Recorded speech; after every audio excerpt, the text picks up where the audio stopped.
又叫蘋果。我都係 E.F. 科嘅社工同學仔，我叫 Nancy。係 E.F. 社工同學仔，我叫阿文。好，歡迎你哋，你哋個工棚好特別啊，係應該係自己教自己先俾長者嘅，你哋即係打成一片啊，真係。咁不如咁啦，我哋都問下同學仔，你哋都有係咪你哋叫蘋你叫蘋果？我真係唔知你哋而家咁多花名嗰啲攞嚟。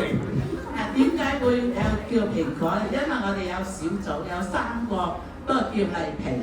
咁啊一個叫麗萍啦，一個叫 Apple 啦，咁我咪叫啦蘋果咯。你就叫蘋果咯，係咪啊？好，咁我哋多謝你先，問翻同學仔先。咁你對阿蘋果有啲咩感覺啊？對呢個咁活躍嘅長者？我覺得佢係好樂觀啦，好積極啦。因為我哋幾次見面嘅時候咧，佢都真係好開心咁同我哋分享佢嘅經歷啦。咁我覺得佢嘅人生入邊其實都有遇過好多嘅困難，咁佢都有分享過。就例如佢，即係我好深刻嘅係佢好細個，可能11、12歲嗰時，佢已經要翻工啦，去養家啦。咁其實11、12歲呢個年紀，我係覺得即係而家嚟講應該仲係一個好細嘅好小朋友咁樣啦，好需要人哋照顧。咁但係佢已經去照顧家庭。咁但係佢係好積極咁樣去面對呢一啲困難，所以我覺得係好難得嘅呢個心態。其他同學仔咧？我覺得麗萍最吸引我嘅位就係佢好有愛同埋包容咯，即係無論係照顧個女啦，定係而家陪腦退化嘅先生去，即係每日有啲訓練咁樣，即係或者照顧佢日常生活咧。即係雖然有摩擦嘅時候，咁但係麗萍即係好多時候都會選擇包容同埋忍耐，即係令我學習到原來即係愛係人生裏邊最偉大嘅一個服侍咯。我都想自己有呢個愛嘅容量。就係好似阿文咁講咧，咁我哋個書入面個主題我哋都寫咗係呢個愛足人生啦。咁其實就係想講我哋蘋果係一個好有愛嘅人啦。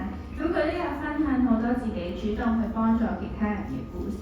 即係即使有時候幫人可能俾人誤會咗啊，即係特別係依家呢個比較冷漠少少嘅社會啦，就算俾人誤會都好，咁佢都堅信住即係遵從自己嘅內心，都要多啲去主動幫助其他人，都係好值得我哋去學習佢咁有愛嘅。我哋俾啲掌聲好唔好啊？好，多謝同學仔分享。咁麗萍咧，麗萍你個計劃咧，讓你咧都有啲咩得着，或者有啲咩感受對於同學仔？啲同學仔又好真，我又好真，大家係真心分享，咁啊將我嘅自己嘅即係細個，我自己都好慘嘅。點解慘咧？因為我哋有5姊妹，有個細佬，咁咧細個咧就我媽就好早離開㗎啦。咁嗰陣時乜嘢援助都冇嘅，咁我爸一個人帶住我哋5個。嗰陣時制水又好慘，我又要幫我爸擔水。咁我哋細個咧冇得食嘅，真係。人哋嗰啲以前嗰啲人鋪頭咧，咁有啲飯餸咧，咁啊俾我哋等我哋有得食。因為一個人養幾個係好辛苦，所以我細個又賣菜，咁我哋又賣菜咧就幫補下屋企。到真係養唔掂啦，我媽俾我哋2個最大嗰2個女就去幫人做慈憐妹，同人睇細路仔。係一個好艱難嘅。